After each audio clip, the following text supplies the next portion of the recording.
शहराची खबरबात या बातमीपत्राचे प्रायोजक आहेत Mac care super speciality hospital Ahmednagar. Congratulations वहिनी, बाळ झाल्याबद्दल। पण मी ऐकलंय डिलिव्हरी फार क्रिटिकल होती। आता ठीक आहे ना सगळं? अगं होता थोडा प्रॉब्लेम, पण स्त्रियांच्या आरोग्याची संपूर्ण काळजी घेणारं मातृसेवा होतं ना साथीला। सगळं सुरळीत झालं। किशोर वयापासून ते रजोनिवृत्तीपर्यंत स्त्रीच्या आरोग्याची संपूर्ण काळजी घेणारं अहमदनगर मधील पहिलं स्त्री रुग्णालय Matruseva women's hospital obstetric ICU। किशोरवयीन आणि विवाहपूर्व समुपदेशन, गरोदर माता तपासणी आणि प्रसूती, पहिल्या सिझेरियन नंतर नॉर्मल डिलिव्हरीची सोय। मातृसेवा विमेन्स हॉस्पिटल, सक्कर चौक, नवीन टिळक रोड, अहमदनगर। फोन 9850 20 0017।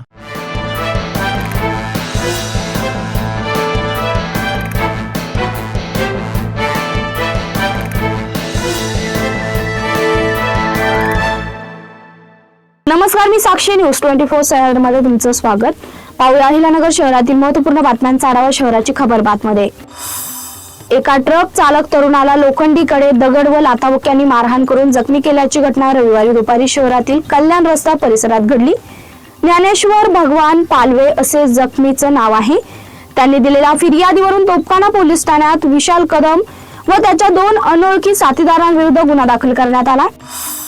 अहिल्यानगर महापालिकेची सार्वत्रिक निवडणूक होत असून राज्य निवडणूक आयोगाने जाहीर केलेल्या कार्यक्रमानुसार आज मंगळवार पासून इच्छुक उमेदवारांना उमेदवारी अर्ज भरण्यास सुरुवात होणार आहे।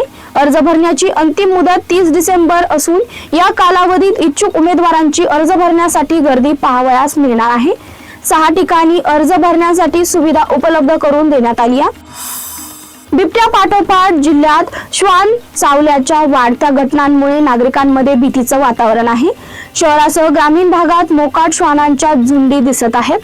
मोकाट श्वानांचा बंदोबस्त होताना दिसत नसल्याने गेल्या 5 वर्षात एकट्या नगर जिल्ह्यात 2,52,000 जणांचे श्वानांनी लचके तोडून जखमी केलं असून 5 जणांचा रेबीजमुळे मृत्यू झाला। 2025 मध्ये 57,836 जणांना कुत्र्याने चावा घेतलाय।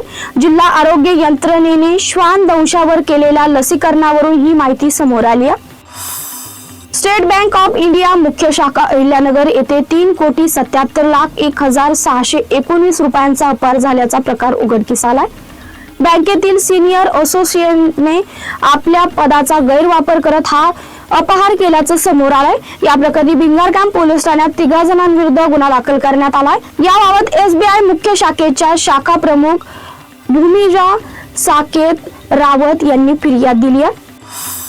अल्पवयीन मुलीच्या आई वडिलांना मारहाण करून तिच्यासोबत जबरदस्तीने लग्न केलं आणि अत्याचार करून गर्भपात करण्यासाठी मारहाण केल्याची धक्कादायक घटना भिंगार कॅम्प पोलीस ठाणे हद्दीत समोर आली आहे। दरम्यान या प्रकरणी पीडित 17 वर्षीय मुलीने रात्री भिंगार कॅम्प पोलीस ठाण्यात दिलेल्या फिर्यादीवरून पतीसह 4 विरुद्ध गुन्हा दाखल करण्यात आला। शहराची खबरबातमध्ये इथे थांबतोय। तुम्ही पाहता न्यूज 24 सह्याद्री।